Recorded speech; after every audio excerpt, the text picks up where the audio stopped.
Kashi news channel, सच है तो बोलेगा। नमस्कार, आप देख रहे हैं डन काशी न्यूज। मैं हूं आपके साथ शिवांगी। आइए नजर डालते हैं आज की सुर्खियों पर।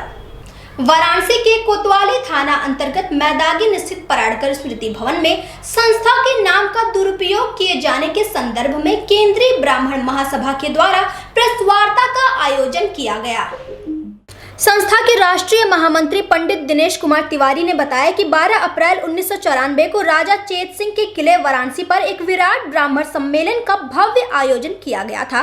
सम्मेलन में पारित प्रस्ताव के अनुसार सर्व ब्राह्मणों का एक संगठन केंद्रीय ब्राह्मण महासभा का निर्माण किया गया। संगठन को भारतवर्ष के सभी ब्राह्मणों का समर्थन प्राप्त है। संस्था का कार्य सुचारू रूप से अनवरत चलता रहा। मैं पंडित दिनेश कुमार तिवारी, राष्ट्रीय महामंत्री केंद्रीय ब्राह्मण महासभा हिंदुस्तान भारत। किस लिए आज यहाँ पे प्रेस वार्ता रखी गई, किस संदर्भ में? आज समाज में एक भ्रांति की स्थिति बन रही है कि उस बैनर का कई लोग बेजा इस्तेमाल कर रहे हैं असंवैधानिक रूप से, जबकि रजिस्ट्रार ऑफ सोसाइटी को हमारे संरक्षक मंडल ने, जिसमें आदरणीय कर्नल रणजीत उपाध्याय जी, संकट मोचन के महंत प्रोफेसर विश्वंभर नाथ जी, बनारस के पूर्व सांसद डॉक्टर राजेश मिश्रा जी, पूर्व सीएमओ वाराणसी के ए.के. द्विवेदी जी, प्रख्यात समाज सेवी पंडित शिवरतन मुरोलिया जी ने, संरक्षक मंडल ने वैधानिक कार्रवाई करके रजिस्ट्रार सोसाइटी को भेजा कि इस संस्था का गलत ढंग से जो इस्तेमाल नाम का कर रहा है, रजिस्ट्रेशन संख्या का कर रहा है, उस पर रोक लगाइए। लेकिन दुख के साथ कहना पड़ रहा है कि 3 बार हम लोग रजिस्ट्रार साहब से मिले और इस पर उन्होंने कोई अंकुश नहीं लगाया। उसको लेकर ब्राह्मण समाज में आज भ्रम की स्थिति बनी है। कुछ लोग इसे व्यवसायीकरण करना चाहते हैं। हम लोग दुखी हैं, हम समाज सेवक हैं, अपने समाज की सेवा के लिए आए हैं। इसलिए आपके माध्यम से हमारा अनुरोध होगा कि सभी ब्राह्मण भाई हैं, कोई गैर नहीं है, आपस में बैठकर जो भी उनके समस्या हो, जो भी उनको बात करनी हो, करना चाहिए। लेकिन सार्वजनिक मंच पर, सार्वजनिक प्लेटफॉर्म पर इस तरह की बातें कदापि बर्दाश्त नहीं की जाएंगी। वाराणसी सिगरा थाना अंतर्गत चंदुआ छेत्तुपुर निवासी महेंद्र मौर्य ने कुछ महीने पूर्व दीपक विश्वकर्मा के साथ गाड़ी के संबंध में 2.5 लाख रुपए की लेन देन की थी, परंतु पैसा वापस नहीं होने पर इस संबंध में निकटतम थाने में मुकदमा भी दर्ज है। मुकदमा दर्ज होने के बावजूद भी विपक्षी पीड़ित के पुत्र को जान से मारने की धमकी दे रहा है। इस संबंध में पीड़ित न्याय की गुहार लगाने एसएसपी कार्यालय पहुंचा। वाराणसी सिगरा थाना अंतर्गत चंदुआ छेत्तुपुर निवासी महेंद्र मौर्य ने कुछ महीने पूर्व दीपक विश्वकर्मा के साथ गाड़ी के संबंध में 2.5 लाख रुपए की लेन देन की थी, जिसके संबंध में निकटतम थाने में मुकदमा भी दर्ज है। अभियुक्त विशाल विश्वकर्मा व विवेक विश्वकर्मा पीड़ित के पुत्र को आए दिन जान से मारने व अगवा करने की धमकी देते रहते हैं। पुत्र की जान बचाने के लिए पिता कई बार थाने पर भी गया है, लेकिन कोई सुनवाई नहीं हुई। तो आज एसएसपी कार्यालय पर पीड़ित पिता ने अपना दर्द बयां किया। अपना नाम बताइए। मेरा नाम महेंद्र मौर्य है। आज किस लिए एसएसपी कार्यालय आए? आज आए थे एक दीपक विश्वकर्मा, जो गाड़ी का लेन देन 2.5 लाख रुपए में तय हुआ था, उसमें मैंने एक मुकदमा कराया था दीपक विश्वकर्मा के विरुद्ध, जो कि आज वो जेल में है 2-2.5-3 महीने से। उनके लड़के मेरे बच्चे को उठा के जान से मारने की धमकी दे रहे हैं। 10 बार मैं एसएसपी साहब को एप्लीकेशन दिया, मुलाकात नहीं हो पाया था। आज पहली बार मुलाकात हुआ है। कई बार एप्लीकेशन दिया था, जिसमें कोई कार्रवाई नहीं हुई। अगर मेरे बच्चे की हत्या हो जाती है या किसी प्रकार की कोई समस्या हो जाती है तो उनकी जिम्मेदारी, क्योंकि आज मेरे पास पेन ड्राइव में उनका रिकॉर्डिंग नोट किया गया हुआ है, लोड भी है। उन्होंने जान से मारने की धमकी दी है। जान से मारने की धमकी दी है। इस पेन ड्राइव में विशाल विश्वकर्मा और विवेक विश्वकर्मा दोनों लोगों ने दिया। हमारे मोबाइल में रिकॉर्डिंग, उनका नंबर भी है। प्रशासन से निवेदन, अगर 1 हफ्ते के अंदर उनके साथ कार्रवाई नहीं हुई तो मैं विधानसभा भवन के सामने जा करके पूरे परिवार के साथ आत्महत्या कर लूँगा। 10 दिन का मैं समय दे रहा हूँ प्रशासन से कि वो कृपया इस चीज़ को गंभीरता से समझे। नहीं, अगर कोई प्रकार की दिक्कत होती है तो ये सिगरा पुलिस पूरी जिम्मेदारी होगी या प्रशासन की जिम्मेदारी। वाराणसी के 80 घाट पर एक रेस्टोरेंट संचालक है जिसे उसके मकान मालिक के द्वारा परेशान किया जा रहा था। इस संबंध में नगर उद्योग व्यापार मंडल के अध्यक्ष ने एसएसपी कार्यालय पहुंचकर एसएसपी अमित पाठक से मुलाकात करके व्यापारी की समस्या की शिकायत की।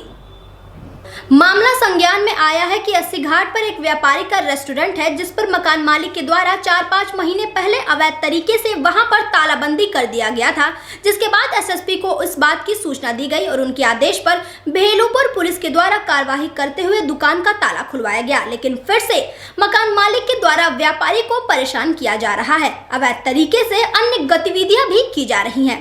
इस संबंध में सूचना देने के लिए उद्योग व्यापार मंडल के अध्यक्ष एसएसपी कार्यालय पहुंचे। वहीं जानकारी मिलते ही एसएसपी अमित पाठक के द्वारा जल्द से जल्द कार्यवाही करने का आश्वासन भी दिया गया है।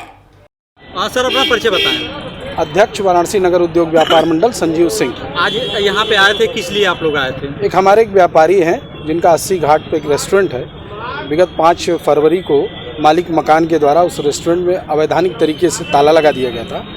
फिर एसएसपी महोदय के उसमें संज्ञान में आने के बाद भेलूपुर एसओ के त्वरित कार्रवाई की वजह से उस स्थान पर पुनः व्यापारी रह पाया और आज भी वहाँ व्यापारी है। परंतु ऐसी सूचनाएं मिली हैं कि मकान मालिक कुछ उसमें दूसरे तरीके के और रास्ते अख्तियार करने का प्रयास कर रहा है। इसलिए हम लोग आदरणीय एसएसपी साहब को आज उस पूरे विषय के संदर्भ में, उनके प्रयास के संदर्भ में उनको धन्यवाद देने और आगे के अपडेट करने के लिए आए थे।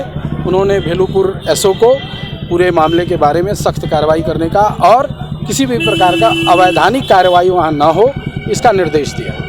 वैश्विक महामारी कोरोना से पिछले 11 महीने से बंद स्कूलों को आज शासन के निर्देश पर खोल दिया गया है। इसी संदर्भ में बच्चों में काफी उत्साह का माहौल देखने को मिला। स्कूल खुलने के प्रथम दिन बच्चों की भारी संख्या स्कूलों में देखने को मिली। वाराणसी में पहले दिन बड़ी संख्या में बच्चे अपने स्कूल में दिखे। साथ ही सोशल डिस्टेंसिंग और बच्चे मास्क लगाकर स्कूल में देखने को मिले। बच्चे इतनी लंबी छुट्टी के बाद एक बार फिर स्कूल आने से काफी उत्साहित हैं। वाराणसी के हरिश्चंद्र इंटर कॉलेज में छात्राएं कोरोना महामारी के बाद अपने स्कूल पहुंची, जहां स्कूल के अध्यापकों ने बेहद ही भावुकता पूर्वक उनका स्वागत किया। स्कूल के प्रिंसिपल ने बताया कि वैश्विक महामारी के बाद पहली बार इतने लंबे समय 11 माह तक स्कूलों को बंद किया गया है। जब कोरोना भारत में कम हो गया है तो शासन ने कोविड गाइडलाइन के तहत 8वीं तक के स्कूलों को खोलने का निर्देश दिया, जिसका पालन करते हुए स्कूल को बच्चों के लिए खोल दिया गया है। साथ ही जो बच्चे मास्क के साथ नहीं आए उनमें मास्क का वितरण करने के साथ ही क्लासरूम में सोशल डिस्टेंस के साथ बैठने की व्यवस्था की गई है।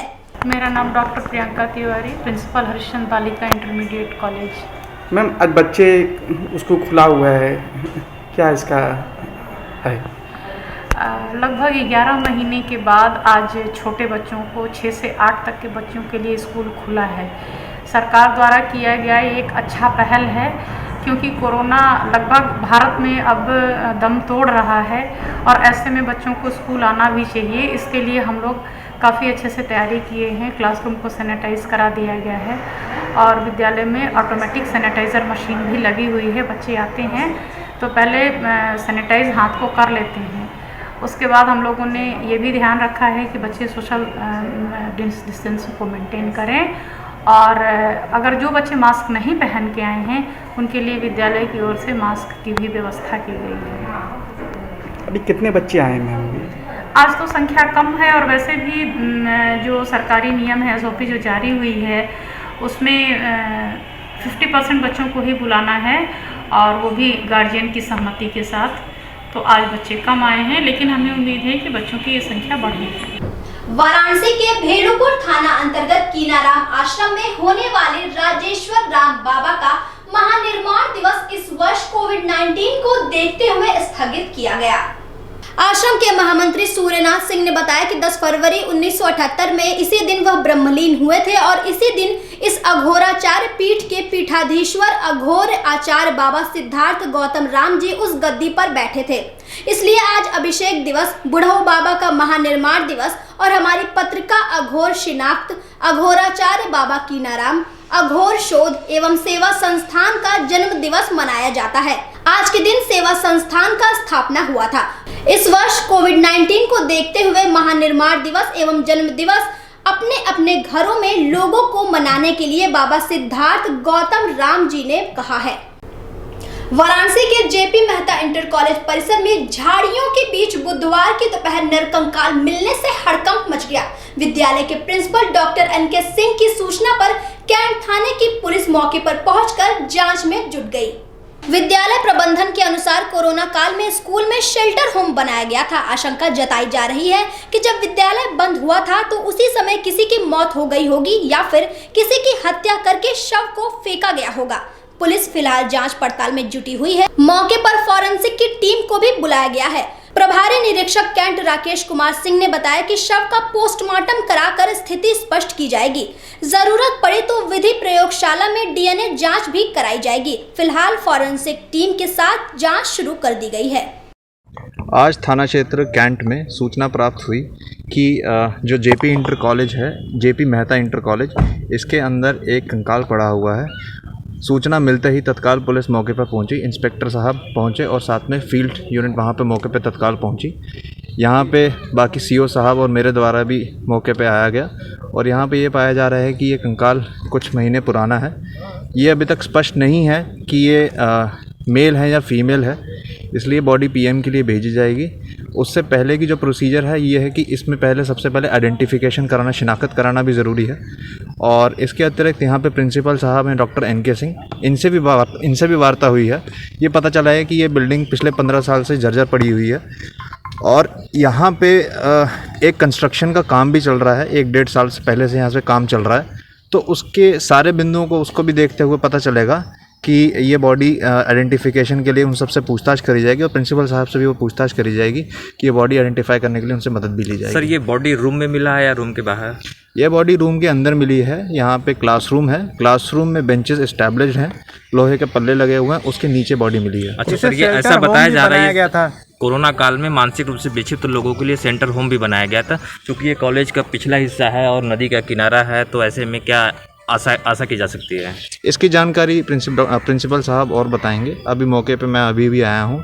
इस सारी जानकारी प्रिंसिपल साहब से आगे ली जाएगी। तो प्रथम तो सर एक चीज कंफर्म कर दीजिए कि जंगल झाड़ी में मिला है ये नरकंकाल या क्लासरूम? वो क्लासरूम नहीं है, वो क्लासरूम नहीं है। आपको पूरा मैं कह रहा हूँ कि बरसों से पठन पाठन उसमें नहीं होता। क्लासरूम कैसे कहेंगे?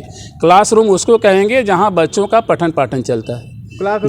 जिस रूम से कभी रहा होगा, जब इसकी संख्या 5000 6000 रहा होगी तो उस समय उस कमरे का इस्तेमाल होगा। आपको ये भी जानकारी है कि उसके 2 बार प्रशासन नगर निगम के द्वारा उस कमरे को डिमॉलिश करने का आदेशित किया गया, नगर निगम के द्वारा कि डिमॉलिश कर दिया जाए, लेकिन अभी तक नगर निगम के द्वारा वो डिमॉलिश नहीं की गई है। खेल मैदान के लिए डिमॉलिश भी हो रहा है। वाराणसी के महात्मा गांधी काशी विद्यापीठ के 100 वर्ष पूरे होने पर विश्वविद्यालय में शताब्दी समारोह बड़े ही धूमधाम से मनाया जा रहा है। शताब्दी समारोह 16 फरवरी तक विभिन्न कार्यक्रमों के आयोजन के साथ मनाया जाएगा। शताब्दी समारोह के पहले दिन मंत्री रविंद्र जायसवाल ने दीप प्रज्वलित कर कार्यक्रम का शुभारंभ किया। महात्मा गांधी काशी विद्यापीठ के शताब्दी समारोह पर पूरे विश्वविद्यालय को दुल्हन की तरह सजाया गया। काशी विद्यापीठ के परिसर के सभी विभागों में छात्र छात्राओं ने शताब्दी वर्ष के मौके पर मनमोहक रंगोलियों को तैयार किया। वहीं विश्वविद्यालय के गांधी अध्ययन पीठ में शताब्दी समारोह के उद्घाटन समारोह का आयोजन किया गया। इस दौरान महात्मा गांधी काशी विद्यापीठ के कुलपति प्रोफेसर टीएन सिंह ने बताया कि महात्मा गांधी काशी विद्यापीठ अपने 100 वर्ष पूरे कर चुका है, जो बेहद ही गौरवपूर्ण रहा।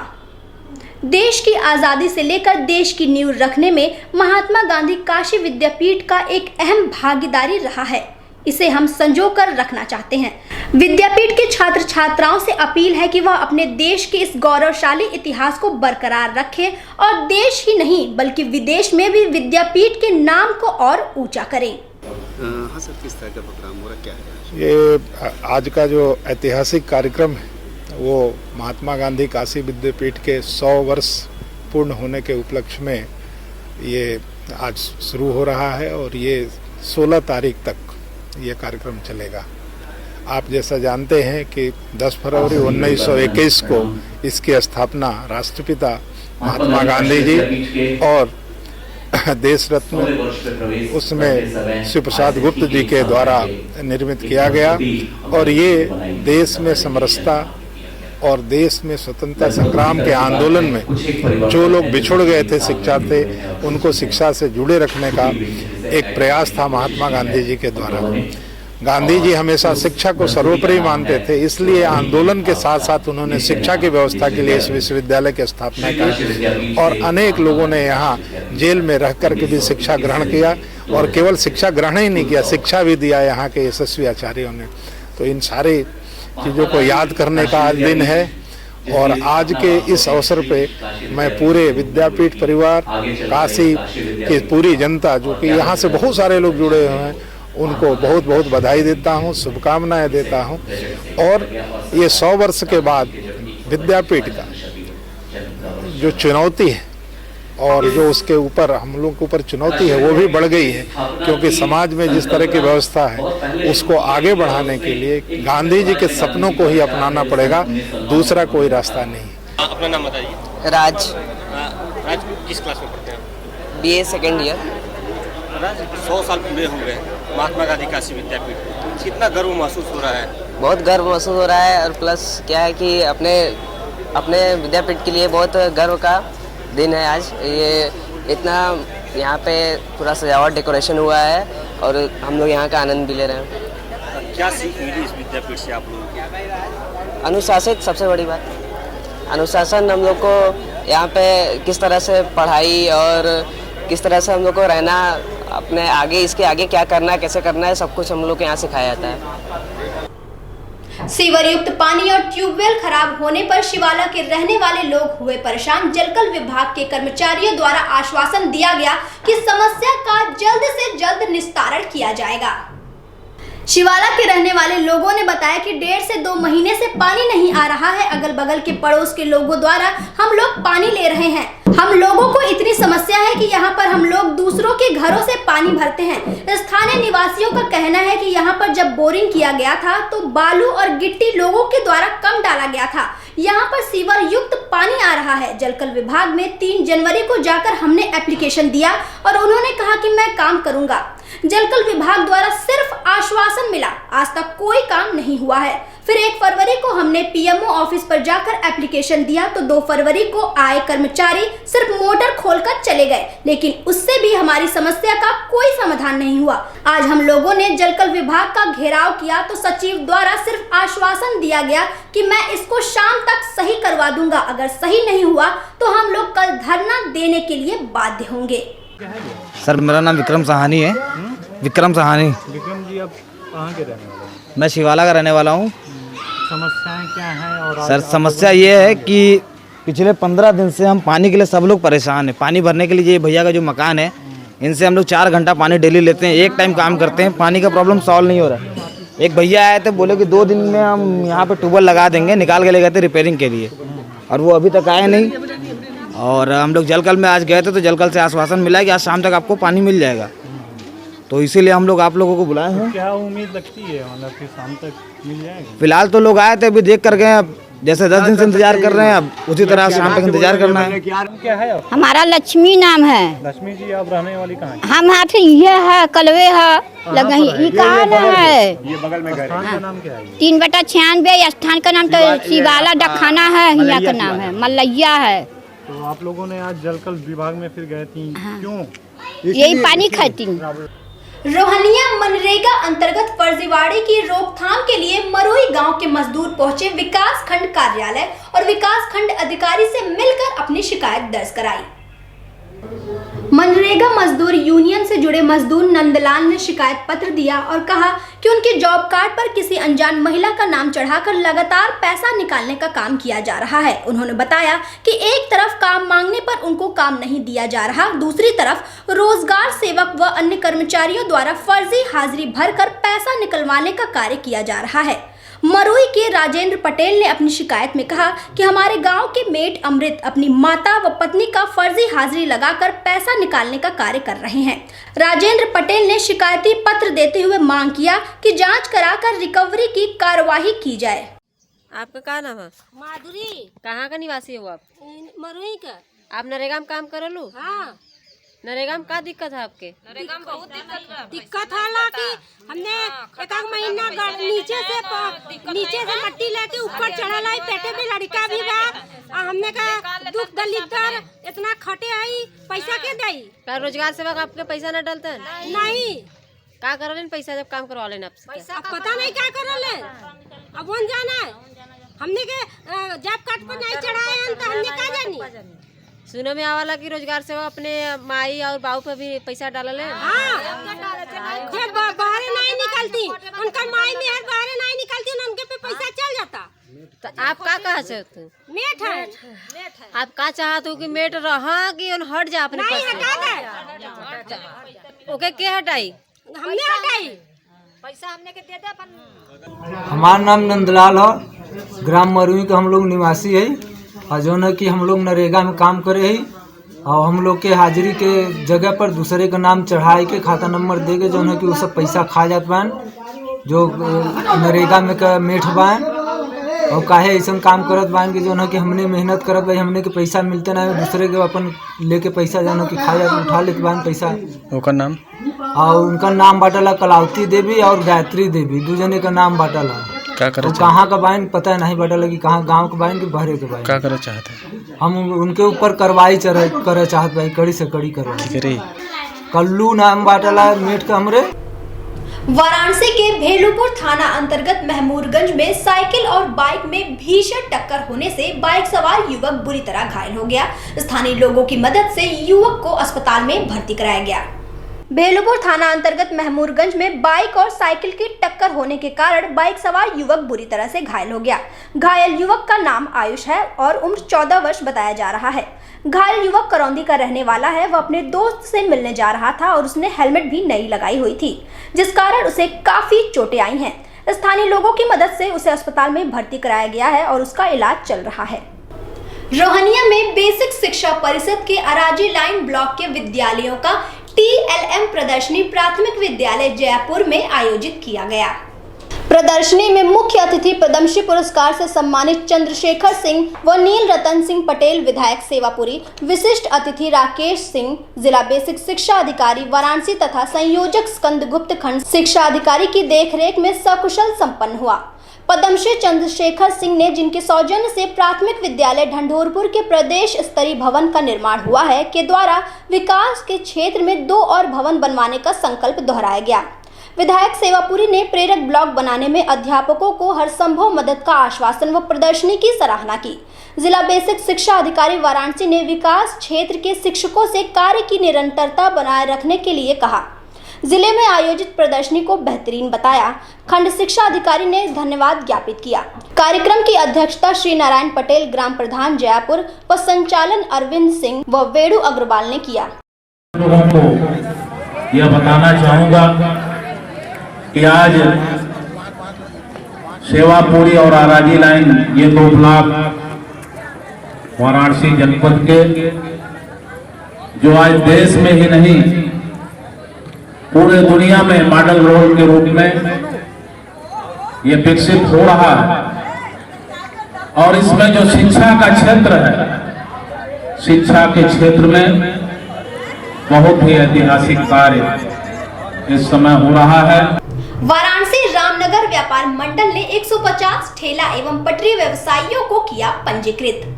शिविर की अध्यक्षता कर रहे व्यापार मंडल के अध्यक्ष राकेश जायसवाल ने मीडिया से बात करते हुए बताया कि ठेले पर खाद्य सामग्री या फल अथवा सब्जी बेचने वालों के लिए रजिस्ट्रेशन कराना अत्यंत अनिवार्य है। रजिस्ट्रेशन नहीं कराने वालों का सीधा चालान कटेगा, जिसके जिम्मेदार पटरी व्यवसायी या ठेले खोमचे वाले स्वयं होंगे। शिविर में खाने पीने की व्यवस्था व्यापार मंडल के उपाध्यक्ष राजेश गुप्ता के सौजन्य से किया गया। ये कैसा आपका आज का शिविर था? ये शिविर वेंडरों के लिए था, स्ट्रीट वेंडरों के लिए जी, जो फूड से रिलेटेड आइटम बेचते हैं या बनाते हैं जी। जैसे चाट हो गया, पकौड़ी हो गई, कचौड़ी हो गई, फास्ट फूड हो गया, फल बेचने वाले, सब्जी बेचने वाले जी, उनका रजिस्ट्रेशन के लिए ये कैंप लगा था जी। क्योंकि अब फूड डिपार्टमेंट में जो भी खाद्य सामग्री बेचेगा उसका एक रजिस्ट्रेशन अनिवार्य कर दिया गया जी, शासन ने कर दिया। तो उसमें ये आवश्यक रूप से सरकार ने ये पहल की, व्यापार मंडल ने ये पहल की कि यहाँ कैंप लगाकर छोटे छोटे वेंडर हैं उनका रजिस्ट्रेशन यहाँ करा दिया जाए। इसमें लगभग 150 रजिस्ट्रेशन यहाँ आज हुए इस शिविर में। बहुत ही सफल रहा आज का शिविर। हमारे फूड एंड सेफ्टी अफसर हैं भरत मिश्रा जी, आपके संयोजन में लगा ये कैंप और काफ़ी फायदा हुआ रामनगर के छोटे वेंडरों को। इससे जो शासन में जो स्कीम वगैरह आएंगे वेंडरों के लिए, उसका उनको लाभ मिलेगा। जब सरकार के पास डाटा रहेगा कि हाँ इतने वेंडर रामनगर में हैं, रजिस्ट्रेशन हमारे पास है, तो उन्हीं को ये लाभ पहले मिलेगा, बाकी तो बाद में कराते रहेंगे, परेशान होंगे। वाराणसी के चेतगंज थाना अंतर्गत लहुराबीर स्थित गायत्री माता मंदिर में व्यापार प्रतिनिधि मंडल की महिलाओं द्वारा उत्तराखंड त्रासदी के बाद सभी को सुरक्षित रेस्क्यू करने के लिए सभी जवानों के सुरक्षा के लिए पूजा अर्चना की गई। वाराणसी में महिलाओं ने पंचमुखी गायत्री माता मंदिर में उत्तराखंड त्रासदी के बाद सभी को सुरक्षित रेस्क्यू करने के लिए सभी जवानों की सुरक्षा और सभी फंसे लोगों की सुरक्षा के लिए माता से प्रार्थना करके आशीर्वाद मांगा। महिलाओं ने गायत्री मंत्र का जाप करके माता से प्रार्थना किया। वो भारत माता की जय, वंदे मातरम का जय घोष करके उत्तराखंड ऑपरेशन में लगे सभी जवानों का मनोबल बढ़ाया।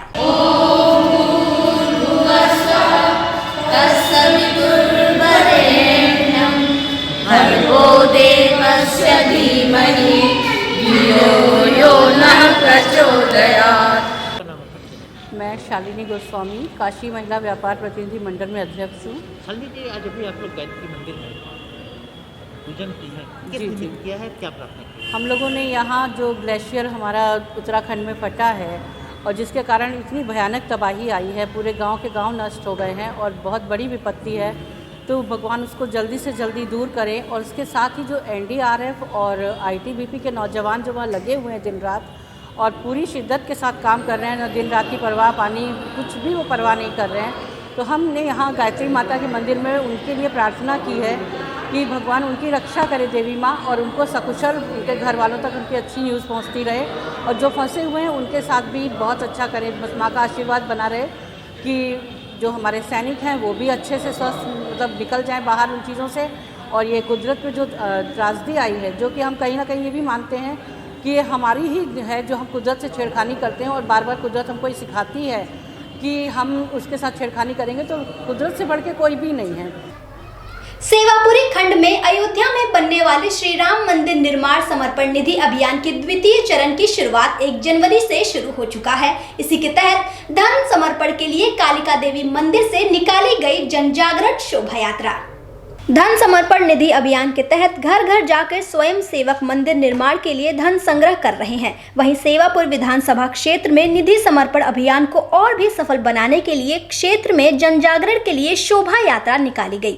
यह जन जागरण शोभा यात्रा कालिका धाम मंदिर से शुरू होकर कपसेठी, सिरेहरा, मटुका, गजेपुर, घोसिला समेत दर्जनों गांवों से होते हुए मां कालिका देवी मंदिर में यात्रा का समापन किया गया। वहीं काशी प्रांत के गौ सेवा प्रमुख अरविंद सिंह ने कहा कि सुप्रीम कोर्ट के आदेश के बाद अयोध्या में श्री राम मंदिर निर्माण का रास्ता प्रशस्त हुआ है। वहीं अयोध्या में बनने वाले श्री राम मंदिर विश्व की धरोहर बन सके, इसके लिए राष्ट्रीय स्वयंसेवक संघ दूसरे चरण के तहत घर घर जाकर निधि समर्पण अभियान चला रहा है। लोग ज्यादा से ज्यादा मंदिर निर्माण में धन दान दे सके, इसके लिए हर व्यक्ति को समर्पण के प्रति जागरूक करने के लिए निधि समर्पण शोभा यात्रा भी निकाली जा रही है। यात्रा के दौरान रमाशंकर सिंह, ब्रिजभूषण, प्रदीप, अनुराग सिंह, संजय दुबे, धीरज पाठक, जयप्रकाश समेत सैकड़ों लोग जन जागरण शोभा यात्रा में शामिल रहे। क्या जानना चाहेंगे? अरविंद, प्रांत गौ सेवा प्रमुख, काशी प्रांत। किस तरीके का कार्यक्रम था लोगों का जागरण? ये श्री राम जन्मभूमि तीर्थ क्षेत्र का भी जन जागरण अभियान था, जो खंड सेवापुरी के कार्यकर्ताओं के द्वारा माँ कालिका धाम मंदिर से लेकर के मटुका तक होते हुए लोग पुनः फिर यहाँ कपसेठी क्या कहते हैं कालिका धाम आकर के यहाँ समाप्त किया। इसका कार्यक्रम का उद्देश्य क्या था? ये जन जागरण अभियान था। जन जागरण करना था कि भगवान श्री राम का मंदिर अयोध्या में बन रहा है, स्नाते क्षेत्र की जो जनता है, क्षेत्र के जो राम भक्त देशभक्त हैं, वो इसमें कुछ सहयोग करें, उनको जागृत करने का ऐसा अपना एक कार्यक्रम था।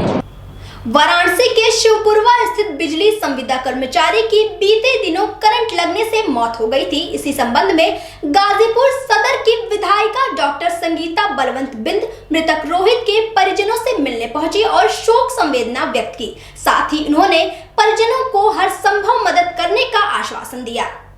शिवपुरवा स्थित बिजली संविदा कर्मचारी मृतक रोहित बिंद के परिजनों से मिलने पहुंची गाजीपुर सदर विधायिका डॉक्टर संगीता बलवंत बिंद रोहित के परिजनों से मिली और शोक संवेदना व्यक्त की। उन्होंने आश्वासन दिया कि बिजली विभाग द्वारा घोर लापरवाही की उच्च स्तरीय जांच करवाई जाएगी और दोषियों को कठोर दंड दिलाया जाएगा। परिवार के जीवन यापन के लिए जल्द ही मुख्यमंत्री से मिलकर परिवार की हर संभव मदद की जाएगी। जैसा कि पता चला है कि रोहित बिंद संविदा पे थे, संविदा पे कितनी सैलरी मिलती है ये आप भी जानती होंगी। उनके परिवार का फिर घर खर्च कैसे चलेगा? जी हाँ, ये तो एक बहुत ही संवेदनशील मुद्दा है कि यदि घर का मुखिया जो कमा रहा है अगर वो नहीं रहेगा तो उसके परिवार का पालन पोषण कैसा होगा। जैसे कि मैंने आपको पूर्व में ही कहा कि इसके लिए मैं उच्चस्थ जो अधिकारी हैं और जो भी इनके विभाग द्वारा हो सकता है इनके लिए या इनको कहाँ पे सेवा प्रदान की जाए इस विधवा को, ताकि ये अपने परिवार का पालन पोषण कर सके, उसके लिए हम लोग गंभीरतापूर्वक बात करेंगे ताकि इन्हें न्याय मिल सके। कि पावर हाउस पे वो चढ़ा था बिजली का खंभा ठीक करने और यहाँ पे शट ऑन कर दिया किसी ने, जबकि पता चला कि उन्होंने शट डाउन करके चढ़ा था। इनके परिवार वालों को क्या मुआवजा मिल रहा है, क्या आर्थिक सहायता मिलेगी सरकार से? देखिए, अभी मैं इस घटना के बारे में सुनी, हमारे भाइयों ने बताया, यहाँ के लोगों ने, और मैं यहाँ पर आई। सर्वप्रथम कि इस बहुत बड़ी दुखद घटना है, इसके लिए मैं दुख प्रकट करती हूँ और जितना भी कहा जाए इस परिवार के दुख को हम कम नहीं कर सकते। सबसे बड़ी जो संपत्ति होती है परिवार का, किसी का भी जो मुखिया होता है, बेटा होता है, पति होता है, उसका न रहना एक अपूरणीय क्षति है और इस दुखद घटना पे हम दुख व्यक्त करते हैं। और मैं यह मांग करती हूँ आपके चैनल के माध्यम से और आगे अपनी तरफ से भी मैं मांग करती हूँ उसको मैं उच्च अधिकारियों और माननीय मुख्यमंत्री तक भी रखूँगी कि इस तरह की जो घोर लापरवाही हो रही है कि जो व्यक्ति कार्य कर रहा है शटडाउन लेने के बाद और अचानक लाइट आती है तो किन लापरवाहियों के कारण आती है, इस पर उचित जांच हो और जांच होकर जो इसमें लिप्त पाए जा रहे हैं उन पर कठोर से कठोर कार्रवाई हो ताकि भविष्य में ऐसी घटना न हो। कोई अपने पति को, कोई अपने बेटे को, कोई बहन अपने भाई को न खोए, किसी का परिवार बिखरे ना। और रही बात इनको आर्थिक मदद के लिए, तो हमें लगता है जैसी कि हमें जानकारी मिली है कि अभी इन्हें 5 लाख का आर्थिक सहायता और 25,000 रुपये का पारिवारिक लाभ का सहायता मिल चुका है। और जैसा कि पता चला इनके 3 बच्चे हैं, 5 लाख पे इनकी उम्र और कैसे कटेगी, कैसे गुजरेगी? बिल्कुल नहीं कटेगी। 5 लाख कोई बड़ी राशि नहीं होती है और इसके लिए मैं आते ही मैंने इन लोगों से कहा भी है कि और जितना अधिक हो सकता है सरकार से, जितना वो कर सकता है, उसके लिए मैं मांग करूंगी कि सरकार इनके लिए अधिक से अधिक करे ताकि इनके परिवार को आंसू न देखे।